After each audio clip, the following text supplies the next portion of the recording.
Meus queridos e prezados irmãos da TV Caminho Livre, graça e paz do Senhor Jesus. Neste vídeo eu pretendo continuar repercutindo sobre o tema do mal. É um tema complexo, é um tema profundo, nós não temos a intenção de lacrá-lo, de fechá-lo, de concluí-lo. É um tema que tem despertado a curiosidade e promovido debates milenares. É um tema que vem sendo discutido há milênios na Terra, né? Não é um tema novo, é um tema muito delicado e um tema que desperta o interesse de muita gente. E esse tema ele tem sido constantemente utilizado e colocado à mesa das discussões para colocar em xeque a existência de um Deus ou quando muito, assumir a existência de um Deus, mas assumir também que esse mesmo Deus, ele não é um Deus totalmente amoroso e justo, ele não é um Deus totalmente bom. Ou seja, o tema do mal, ele tem sido colocado, ele tem sido posto, ele tem sido levantado ao longo de milênios para colocar em xeque o amor e a justiça do Deus Criador do universo. Aquele que a Bíblia considera como o Rei dos Reis, o Senhor dos Senhores. Império e soberania pertencem a esse Deus, que é o nosso Deus, o Deus a quem nós adoramos, o Deus eterno, o Deus invisível. Então, o tema do mal é um tema delicado, mas é um tema que precisa ser discutido à luz da Bíblia.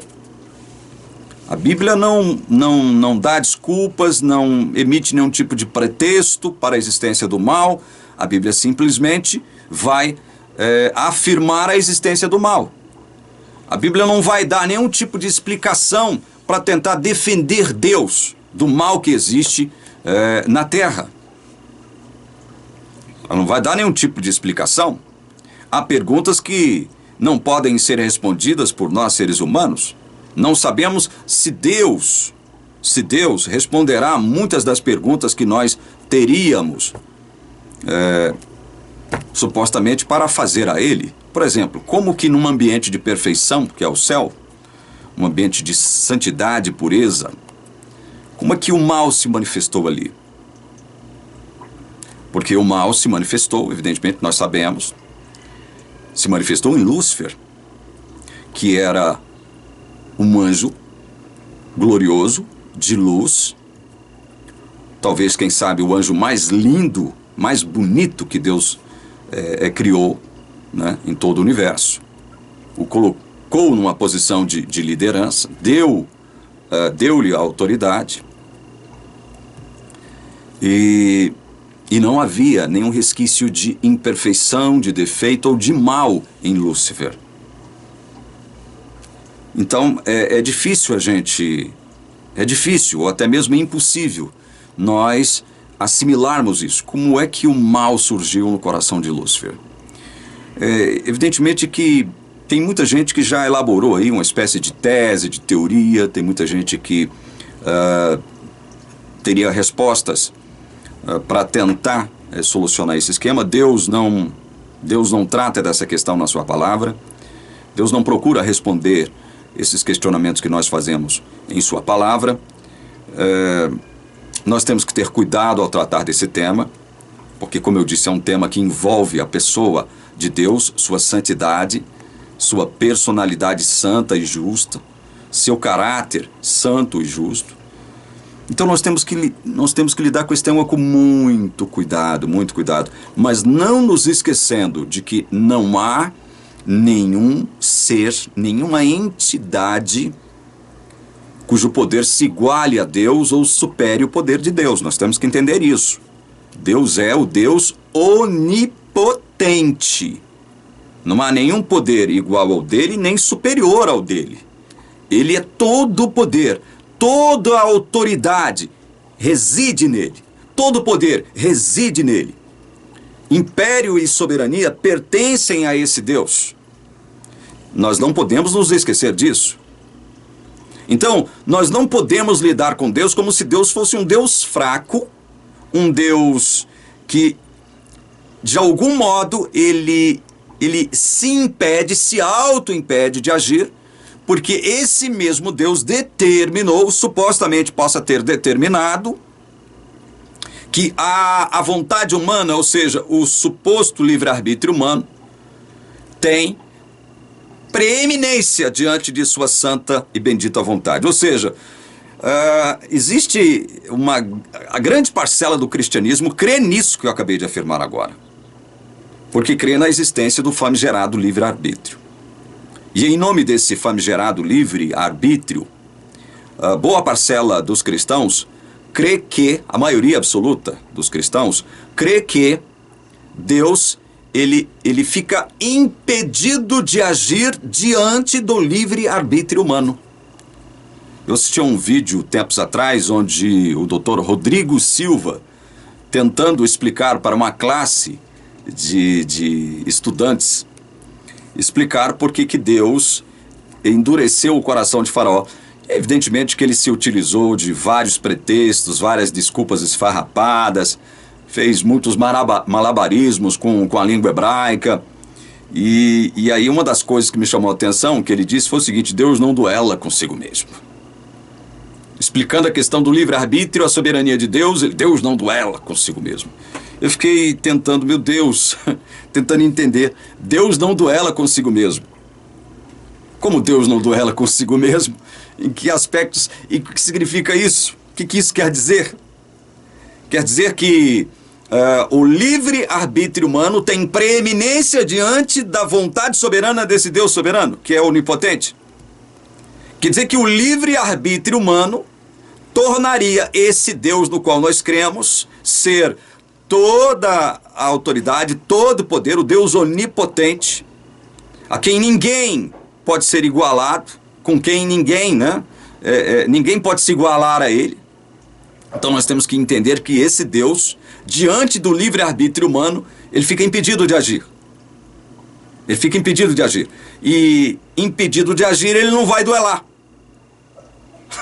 Ele não vai agir porque ele está impedido diante da vontade humana que, diante do livre-arbítrio dele, é soberana. É maior do que a vontade dele.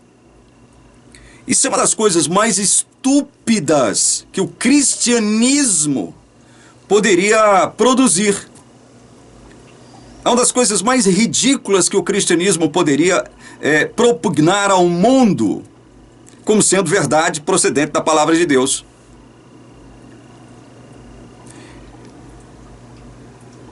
Nós estamos discutindo a questão do mal, e essa questão, inclusive, tem sido discutida por todos aqueles adeptos da teoria do livre-arbítrio, dizendo o seguinte, que se Deus, conforme nós, reformados, concebemos, ele criou tanto o bem quanto o mal, Deus teria que ser responsabilizado pelo mal da terra.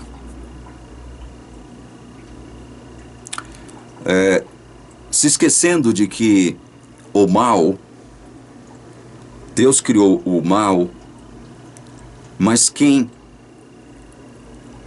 urde o mal, quem constrói o mal, quem pratica o mal,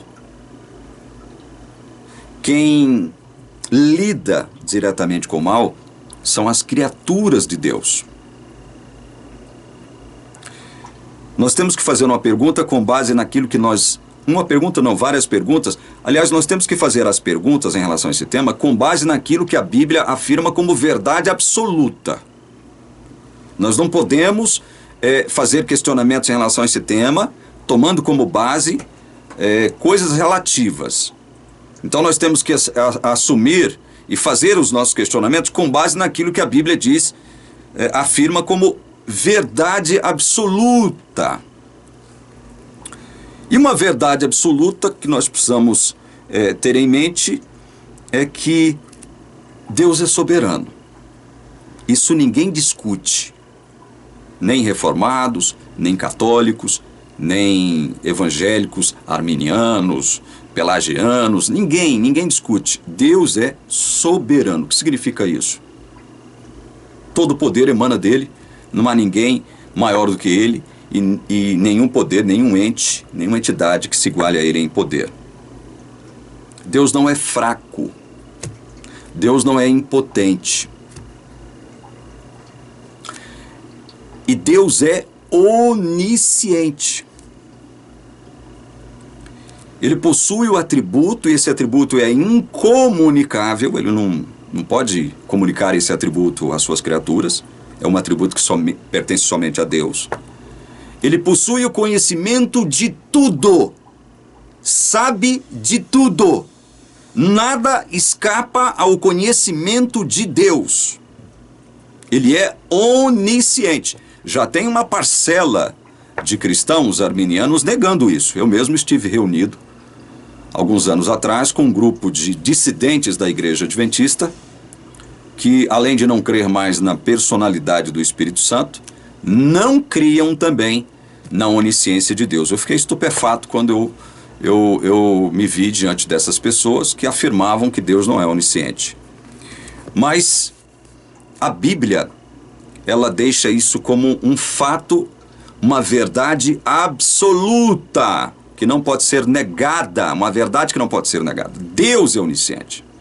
Então cabe perguntar diante desses fatos que nós já propomos aqui como verdades absolutas. Deus é soberano, Deus é onisciente. Se Deus é onisciente, antes de criar Lúcifer, ele não sabia que Lúcifer é um nome atribuído àquele anjo rebelde que se rebelou lá no céu, que depois Deus o cognominou de diabo e Satanás, né? A serpente ali no Apocalipse, a grande serpente, o dragão e tal. Lúcifer é um nome atribuído a esse anjo pela tradição. Esse nome não está na Bíblia, o nome Lúcifer não aparece na Bíblia, é um nome que nós assumimos por conta da tradição. Então, Deus, antes de criar Lúcifer, não sabia que Lúcifer iria se rebelar contra a sua autoridade lá no céu, inclusive arrebanhando 1/3 dos anjos, das hostes celestiais. Deus não sabia disso? Ora, estamos raciocinando de modo bem infantil aqui, né? Bem infantil. Não há outro modo de raciocinarmos sobre esse assunto, senão nos considerarmos como crianças diante desse Deus supremo e maravilhoso. Deus não sabia que Lúcifer se rebelaria contra ele, arrastando 1/3 parte das hostes angelicais juntamente consigo? Sabia ou não sabia? Ora, se nós admitimos que Deus é onisciente, o que é um fato bíblico, um fato assumido na Bíblia, Deus é onisciente, nós temos que admitir o seguinte: olha, Deus sabia sim que Lúcifer se rebelaria contra ele lá no céu. Nós não sabemos, veja, nós não sabemos como isso se apossou do coração de Lúcifer, essa intenção de se rebelar contra Deus. Nós não sabemos. Nós não sabemos. O que nós temos que entender é o seguinte: se Deus é onisciente, como é, se nós cremos nisso, isso é um fato, isso é uma verdade absoluta, expressa na Bíblia, a onisciência de Deus. Se ele sabia que Lúcifer iria se rebelar contra ele, arrastando consigo 1/3 parte dos anjos, e mesmo assim criou Lúcifer e essa 1/3 parte de anjos, ora bolas, convenhamos, Deus tinha um plano. Deus tinha um plano. Um plano elaborado por ele apenas. Deus Pai, Filho e Espírito Santo. Pai, Filho e Espírito Santo. Por isso Deus consumou a sua vontade, criando aquele anjo rebelde, que a tradição denominou de Lúcifer, batizou de Lúcifer, o anjo de luz.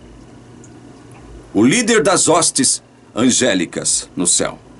Por isso Deus criou, mesmo sabendo que ele se rebelaria.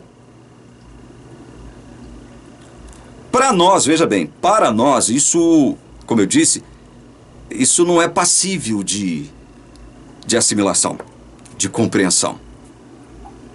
Para nós, isso se torna um ponto negativo em relação a Deus. Uma coisa que nós não temos como absorver de modo pacífico e passivo. Isso nos choca, de algum modo. Quando eu digo isso nos choca, é bem verdade que a muitos já não choca mais. Por quê? Porque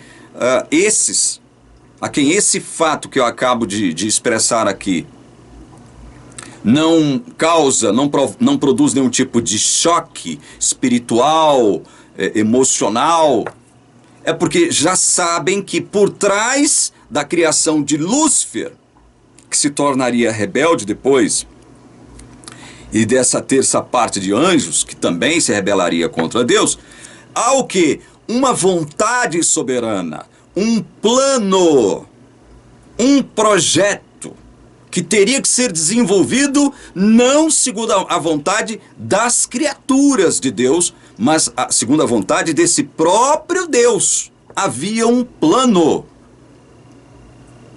E Deus não deixou de desenvolver, de colocar em prática o seu plano, a sua vontade. Criou Lúcifer, mesmo sabendo que ele se rebelaria. E Lúcifer era um ser, talvez, quem sabe,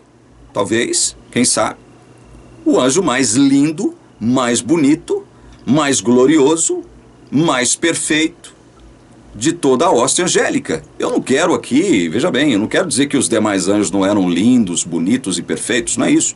Eu estou querendo dizer que Lúcifer possuía uma certa autoridade concedida por Deus para ser o líder da hoste angélica. O que hoje, veja bem, o que hoje a Bíblia nos revela como sendo e eu quero agora fazer um meia-culpa aqui. Eu disse tempos atrás que o anjo que havia assumido o lugar de Lúcifer, né, quando ele foi expulso do céu, teria sido Gabriel. Eu não creio nisso, tá? Eu cometi um erro, eu cometi uma falha, e eu quero me redimir dessa falha. O anjo que ocupou o lugar de Lúcifer foi Miguel, o arcanjo Miguel. Então, quando eu digo que Lúcifer possuía ali algo de extraordinário, uma certa diferença em relação aos demais, foi porque Deus concedeu isso a ele, autoridade para liderar a hoste angélica. E era um ser santo, puro, perfeito, num ambiente de pureza, santidade e perfeição, que é o céu, o lugar da habitação de Deus. Então, meus queridos irmãos, Deus tinha um plano ao criar Lúcifer. Ele tinha um plano, ele tinha um projeto. Porque senão, ele não teria criado Lúcifer. Ele não teria criado Lúcifer. Deus tem um plano, Deus tem um projeto, Deus tem um propósito com relação a quê mesmo? Ao mal. Ao mal. Veja, o mal, ele não é necessário no âmbito de Deus.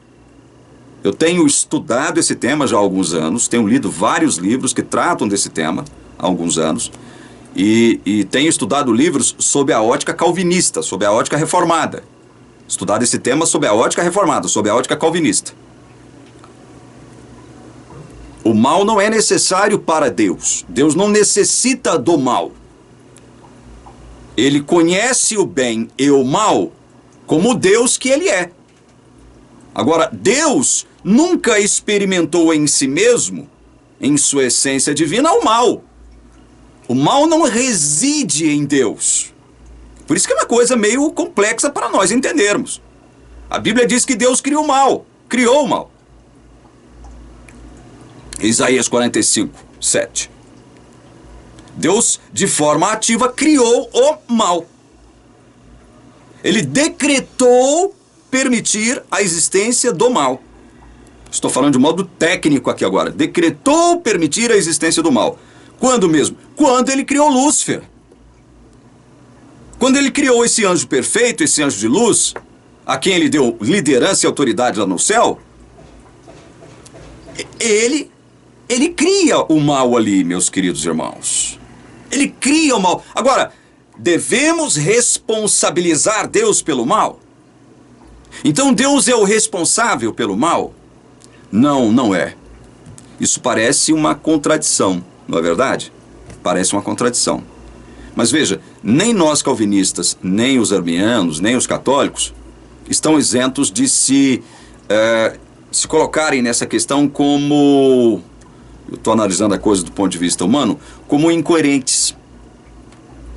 De algum modo nós vamos parecer incoerentes ao tratarmos dessa questão. De algum modo. E aí, olha, isso cabe tanto a nós, reformados, quanto aos arminianos, quanto aos católicos. Ninguém escapa da pecha de ser incoerente quando trata desse assunto. Por quê? Embora Deus tenha criado Lúcifer, não foi Deus que instilou, incutiu, semeou, colocou o mal dentro do coração de Lúcifer. Não foi Deus que fez isso. Não foi Deus. Eu, com os meus amigos, eu tenho liberdade de discutir o que eu vou trazer para vocês aqui agora, mas vejam, quem discordar de mim, eu vou aceitar numa boa. Eu vou simplesmente apresentar uma tese com base num mito, né? O mito de Narciso. Muita gente conhece o mito de Narciso. E analisando ali alguns aspectos do mito de Narciso, eu, de algum modo, eu pude, pelo menos tentar, veja bem, tentar assimilar uma possibilidade de algo que possa ter acontecido. Eu não estou, veja bem, eu não estou afirmando nenhuma doutrina aqui agora quando eu vou falar isso. Entende? Eu não estou afirmando aqui um dogma, eu não vou brigar com ninguém por causa do que eu vou falar agora. Eu não vou brigar com ninguém. Você tem todo o direito de discordar de mim, você pode ter os seus próprios argumentos contrários em relação ao que eu vou dizer aqui agora, e nós não vamos brigar, nós não vamos ficar de mal por conta disso. Trazendo à baila o mito de Narciso, que é aquela personagem da mitologia grega que era tão lindo, tão bonito, não havia nenhuma espécie de imperfeição física em si mesmo. Só que ele não tinha a consciência, a noção de quão lindo, quão perfeito, quão magnífico a sua figura era, né? Ele só tomou consciência dessa perfeição, dessa beleza inefável, quando ele olha na água, e a água reflete a imagem do seu rosto. E ao olhar para a água e ver o reflexo da sua imagem ali, ele se apaixona por si mesmo, de tal modo que ele não consegue sair dali mais. Ele não consegue deixar de olhar para si mesmo, de admirar a si mesmo, de adorar a si mesmo. Eu estou utilizando de conceitos aqui humanos, de linguagem humana, de tal modo que ele se auto-impede de sair dali. Ele não consegue, ele fica como que anestesiado, digamos assim, paralisado diante da sua beleza, da sua própria beleza, da sua própria magnificência humana. E ele não faz mais nada, não come, não bebe, não age, e morre ali. Morre ali. De que modos ou que aspecto dessa mitologia grega de Narciso nos favoreceria, caso quiséssemos pelo menos tentar assimilar um pouco do que aconteceu no céu com Lúcifer? De que modo? De que modo eu, através da história, do mito de Narciso, eu pude tentar assimilar um aspecto bem pequeno daquilo que aconteceu, poderia ter acontecido no céu com Lúcifer. Lúcifer era lindo, era bonito, perfeito, santo, justo e possuía autoridade, que Deus lhe deu. tudo que havia nele era a bênção de Deus, era a dádiva de Deus para si mesmo. Deus não incutiu o mal dentro do seu coração. E aí o que acontece? Isso é uma ideia minha, veja. Eu faço questão de repetir isso.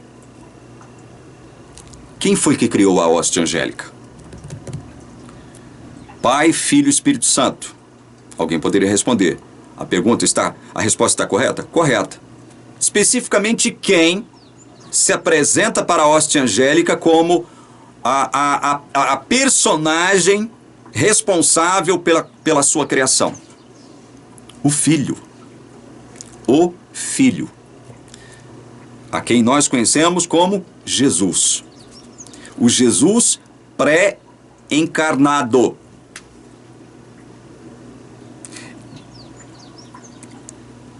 A atribuição de criar foi transmitida a Ele. Ele é o Criador. Junto com Deus Pai e Deus Espírito Santo? Sim. Mas quem de forma... Veja bem, essa é uma questão tão ampla, tão complexa, que nós temos que pisar em ovos ao tratar desse assunto. Jesus se apresenta para a hóstia angélica como seu Criador. Mas como Deus já tinha um plano em desenvolvimento ao criar toda a hóstia angélica, ele tinha um plano, inclusive, de criar a terra e criar o homem à sua imagem e semelhança. Jesus já se apresentaria para a hóstia angélica na figura de homem. Eu sei que eu vou mexer com uma sensibilidade de muito teólogo que possa estar me assistindo agora.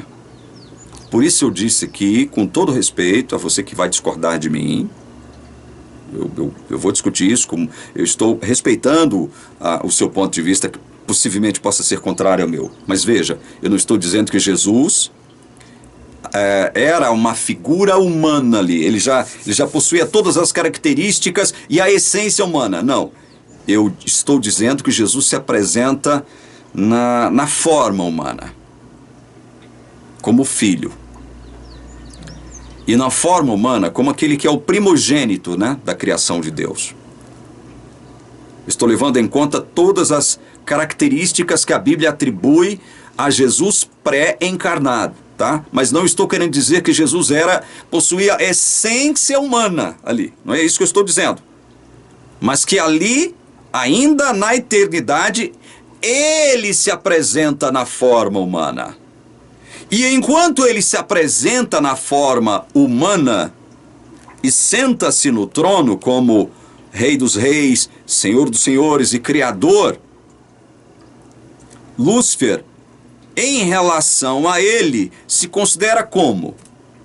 Lúcifer, um anjo poderoso, lindo, maravilhoso, estatura altíssima, físico, ou seja, toda a estrutura de Lúcifer, linda, magnífica, maravilhosa. Quando Lúcifer contempla o Deus que o criou, ali sentado no trono, ao lado da glória de Deus o Pai, que estava escondida atrás das asas do serafim, de um serafim. Porque se Deus manifesta toda a sua glória diante de suas criaturas, ele as destrói. Então a glória de Deus tinha que ser, de alguma forma, impedida.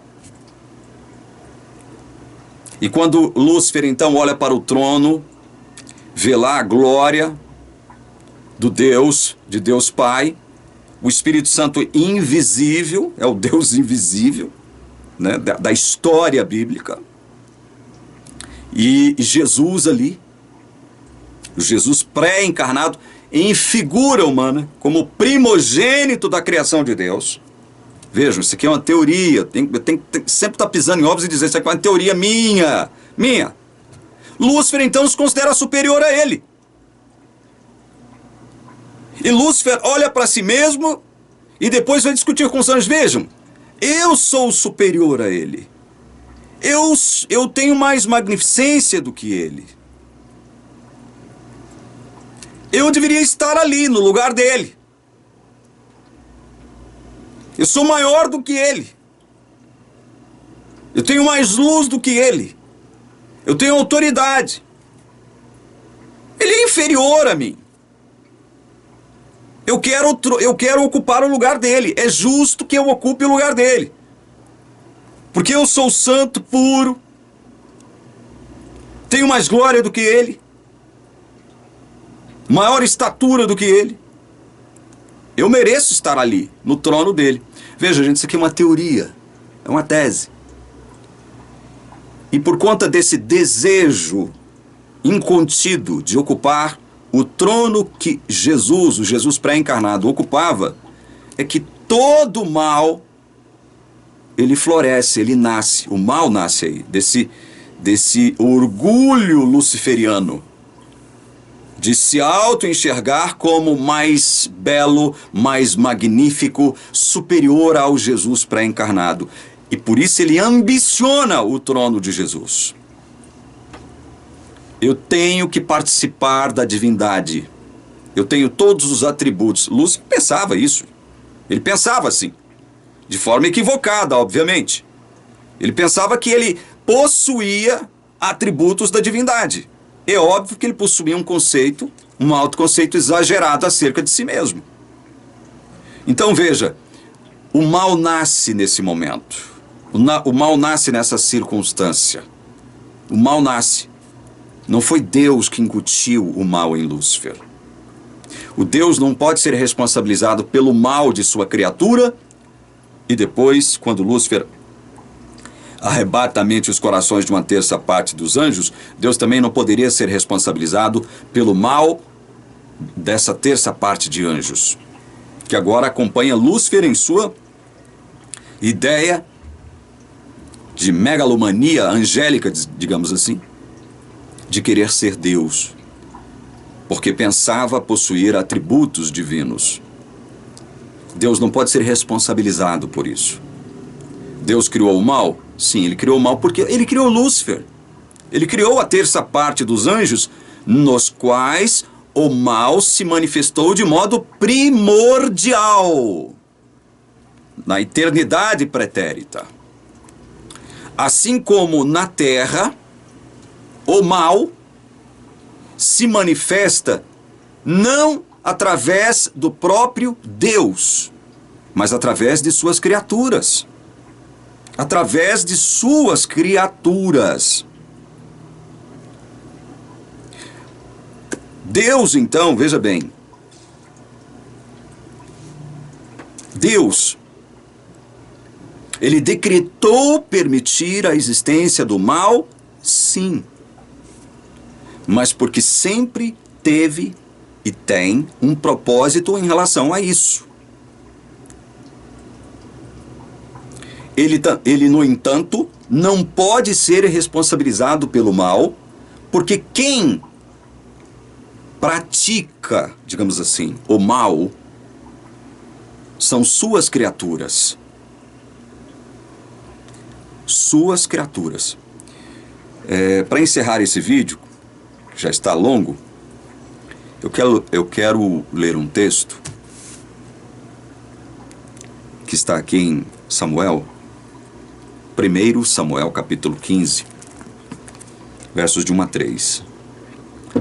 Samuel disse a Saul: Foi a mim que o Senhor enviou para ungir você como rei sobre Israel, o povo dele. Agora ouça as palavras do Senhor. Assim diz o Senhor dos Exércitos: Castigarei Amaleque pelo que fez a Israel, colocando-se no caminho de Israel quando este saía do Egito. Portanto, vai e ataque os amalequitas, destruindo totalmente aquilo que eles tiverem. Não poupe ninguém. Mate homens e mulheres, meninos e crianças de peito, boi e ovelhas, camelos e jumentos. Veja, esse é um dos textos mais chocantes de toda a Bíblia. Porque Deus, através de Samuel, ordena a Saul destruir o povo amalequita, a nação amalequita. Destruir homens, mulheres, meninos e bebês. A Bíblia chama aqui de crianças de peito. Bebês. O quê? Deus mandou matar todo mundo? Eliminar todos? Inclusive os animais, né? Homens, mulheres, meninos e bebês também? Sim. Foi da vontade de Deus? Claro, ele ordenou isso. Ele ordenou a Saul, através de Samuel, a fazer isso. Amaleque, ou os amalequitas, são aquele povo que obstruiu a passagem de Israel para Canaã, quando Israel havia sido libertado do cativeiro egípcio por Deus. Os amalequitas se interpuseram no caminho do povo de Israel e obstruíam o caminho do povo de Israel até Canaã. E ali Deus ordenou a Moisés que destacasse Josué para guerrear contra os amalequitas. E ordenou, olha, levante seus braços. Você vai para o monte e vai levantar os seus braços. Você vai segurar os seus braços para o alto. Enquanto Josué não destruir os amalequitas, você não poderá abaixar o seu braço. E nós conhecemos esse relato, que consta ali em Êxodo capítulo 17, que enquanto Moisés mantinha os seus braços no alto, o povo de Israel prevalecia. Mas quando o Moisés se cansava e o seu braço ia se abaixando, o povo de Israel começava a perder a guerra. Arão e Hur foram ao socorro de Moisés e colocaram uma pedra sobre os braços de Moisés para que ele estivesse com os braços sempre levantados. Então Israel ali venceu, prevaleceu sobre o povo amalequita. Mas Deus ali em Êxodo 17, mais precisamente no verso 14, disse assim: então o Senhor disse a Moisés, escreva isto para a memória num livro e repita-o a Josué, porque eu vou apagar totalmente a memória dos amalequitas da face da terra. Eu vou apagar totalmente a memória dos amalequitas da face da terra. E agora aqui em Saul, Deus dá a ordem para que Saul matasse, eliminasse, riscasse do mapa qualquer resquício de vida relacionado ao povo amalequita. Mate homens, mulheres, meninos e crianças de peito. Muita gente se choca com isso. Existe uma teoria sustentada por católicos e arminianos de que Deus não poderia fazer isso, porque, pelo menos com os bebês, porque os bebês não sabem de nada, eles não têm consciência do que é certo e errado. Deus dá a oportunidade para todo ser humano na face da terra de se salvar. Esse é um entendimento arminiano. Deus obrigatoriamente, segundo os arminianos, tem que dar oportunidade de salvação para todo o habitante da face da terra. Então Deus não poderia mandar destruir uma criança, matar uma criança, porque se ele o fizesse, ele estaria sendo injusto. Gente, e essa imagem, ela não nos deixa de chocar. Nós não ficamos tranquilos com esse relato que nós acabamos de ler aqui em 1 Samuel. Não é uma coisa que nos alegra ler isso aqui. Porém, nós temos que entender que Deus é Deus, Deus é Deus, Ele é soberano, a sua vontade é soberana e a sua vontade não pode ser obstruída. Tem um texto em Isaías, eu me lembrei dele agora, em Isaías 14,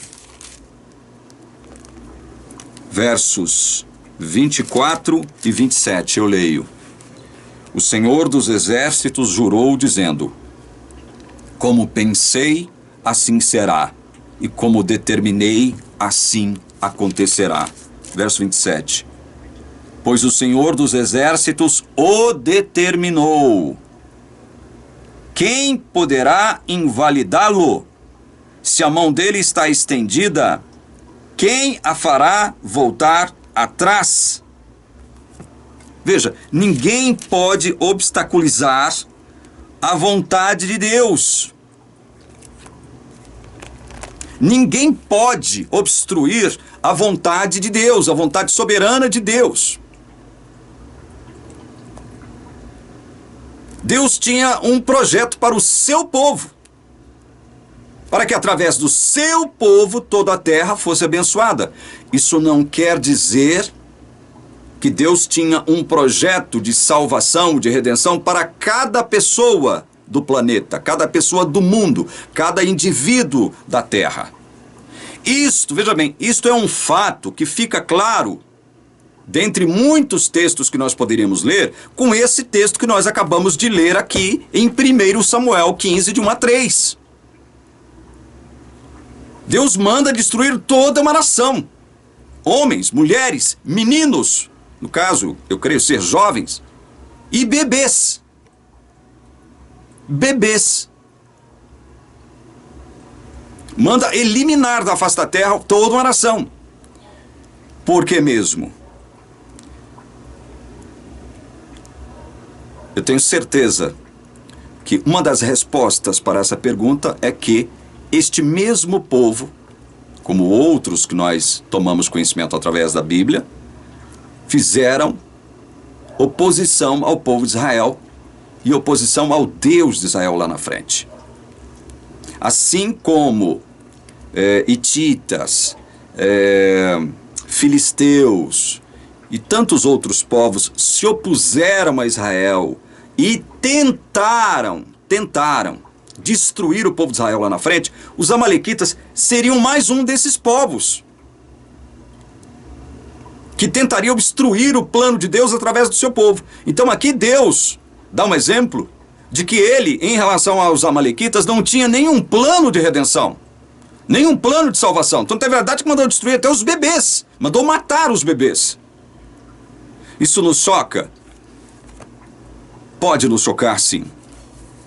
Mas não nos esqueçamos de que Deus é Deus, nós somos seres humanos, Deus vê o todo, nós vemos a parte, e uma partezinha muito ínfima da história.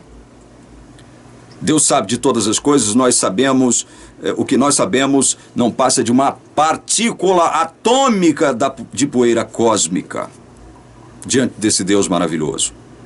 Não podemos nos esquecer disso. Isso que Deus mandou fazer para nós, seres humanos, que habitamos num mundo mau, mas que ainda temos consciência de que o mal nos é prejudicial e dói e faz sofrer. Esse relato de 1 Samuel não é um relato terrível e espantoso? É. Mas eu não posso tentar criar um pretexto para tentar defender Deus. O que eu posso dizer é o seguinte, na linha daquilo que eu já disse até aqui. Não foi o próprio Deus que foi lá e destruiu. Deus ordenou que uma de suas criaturas reunisse o seu exército e destruísse. Não foi o próprio Deus que fez, ele ordenou. Alguém poderia dizer, isso não diminui a culpa e responsabilidade desse Deus de vocês, cristãos. Isso não diminui. A minha intenção, veja bem, ao dizer o que eu estou dizendo aqui agora, não é tentar eximir Deus de culpa e responsabilidade que ele não tem. Culpa e responsabilidade que não tem. Deus não é culpado de nada. Deus não pode ser responsabilizado e culpado por nada. Nada.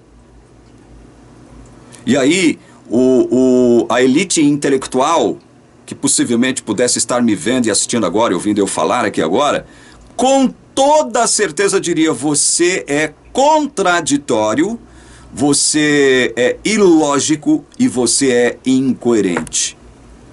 Podem me chamar de contraditório, de ilógico e incoerente, à vontade. Porque quando nós discutimos questões relacionadas ao caráter santo de Deus, nós temos que tirar as sandálias da nossa arrogância e prepotência dos pés. E assumirmos uma coisa que a Bíblia deixa muitíssimo claro e que está aqui em Daniel, capítulo 4, verso 35. Aliás, verso 17. Depois eu leio o outro verso, 35. Daniel 4. No meio do texto de Daniel 17, ou de Daniel capítulo 4, verso 17, está dito o seguinte: saibam que o Altíssimo tem domínio sobre o reino dos homens. Ele dá esse reino a quem quer e põe sobre ele até o mais humilde dos homens. Deus tem o domínio sobre o reino dos homens, ele dá esse reino a quem ele quer e ele tem autoridade para colocar até o mais humilde sobre qualquer reino, qualquer nação. Ele tem autoridade para fazer isso.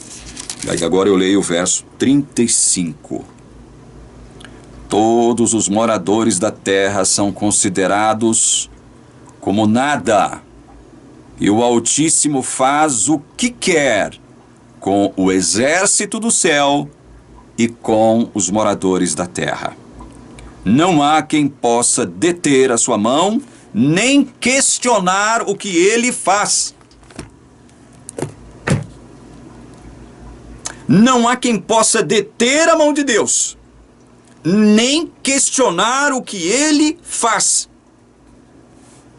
Não cabe a mim tentar defender Deus, como se Deus, porque alguns seres humanos estúpidos, arrogantes e prepotentes se acham no direito de culpá-lo e responsabilizá-lo pelo mal, pela existência do mal na terra.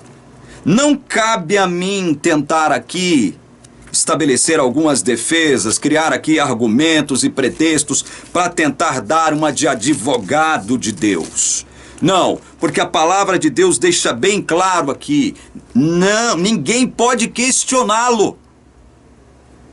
Ninguém, não, olha, não é atribuição de ninguém questionar a vontade de Deus. Será que eu vou ter que repetir de novo esse texto? Porque ele também é um texto forte. Ele diz, olha, todos os moradores da terra são considerados como nada. O Altíssimo faz o que quer com o exército do céu e com os moradores da terra. Não há quem possa deter a sua mão, nem questionar o que ele faz. Ora bolas, quem criou tudo? Quem foi que criou tudo?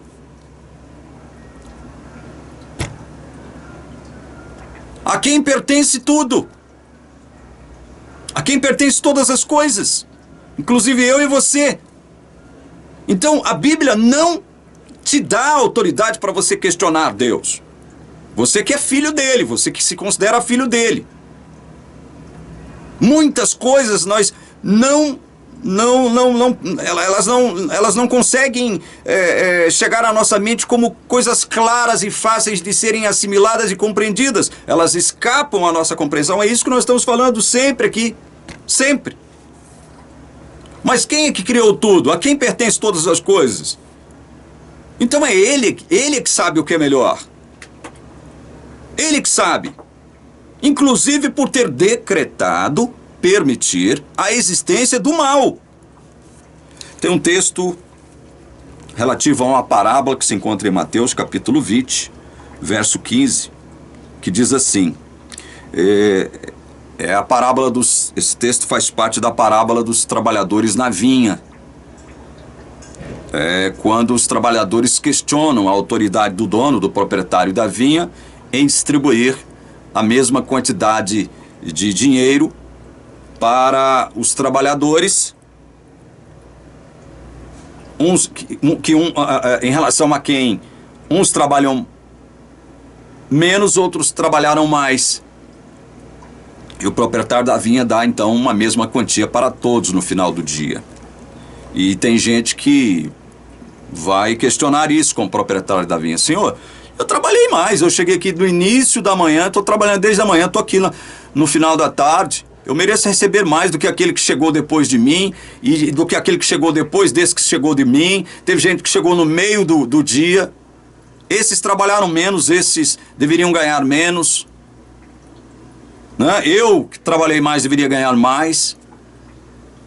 E aí o que o proprietário da vinha disse? Verso 15. Será que não me é lícito fazer o que quero com o que é meu? Ou você ficou com inveja porque eu sou bom? Não me é lícito fazer o que quero com o que é meu? Diz Deus para todos esses metidos à besta que se acham mais sábios do que Ele mesmo. São criaturas de Deus. Estão imersos em pecado. Estão imersos no mal. Contaminados 100% com o mal, atolados no mal e querem questionar o Deus Criador do universo. Não é lícito fazer o que quero com o que é meu? Então veja, meus queridos,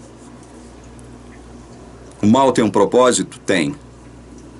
Tem um propósito. Nós não podemos entender Deus como aquele Deus que fica impedido diante da vontade humana. Deus tem que ser responsabilizado e culpado pelo mal? Não. Por que não? Porque apesar disso, Ele vai salvar. Ele vai salvar bilhões de seres humanos. Ele vai resgatar bilhões de seres humanos do mal. E esses a quem Deus vai salvar jamais desejarão participar do mal, experimentar o mal ou fazer qualquer tipo de pacto ou aliança com o mal. Jamais. Porque eles provaram o mal.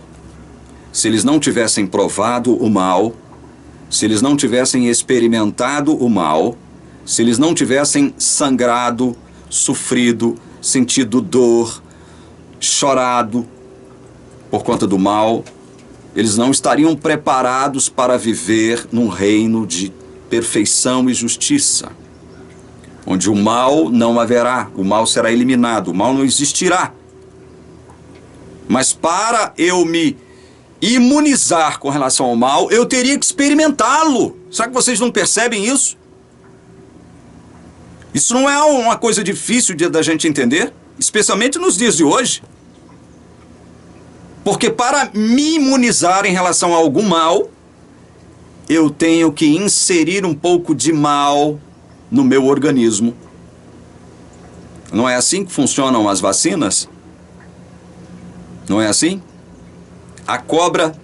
Uma cobra venenosa pica você e inocula o seu veneno em você. Você vai morrer. Você vai morrer. O que é que pode livrar você das consequências mortais da picada da serpente? O antídoto. E do que é feito esse antídoto?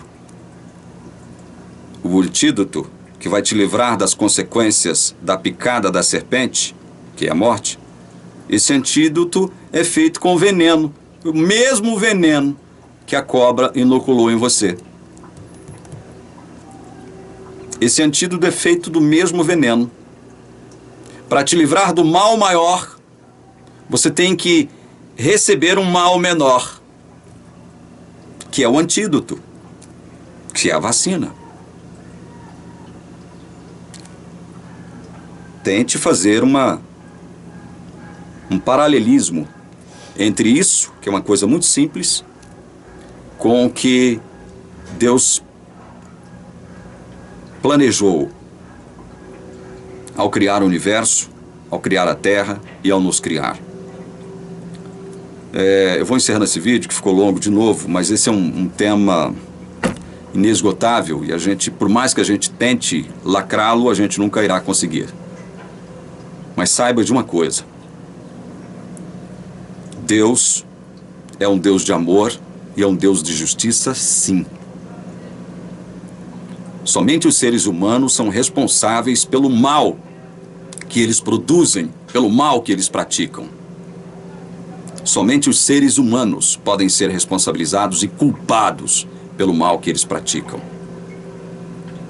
E nenhum ser humano que veio a esse mundo de modo natural, como vontade do pai ou da mãe, naturalmente desejará a Deus.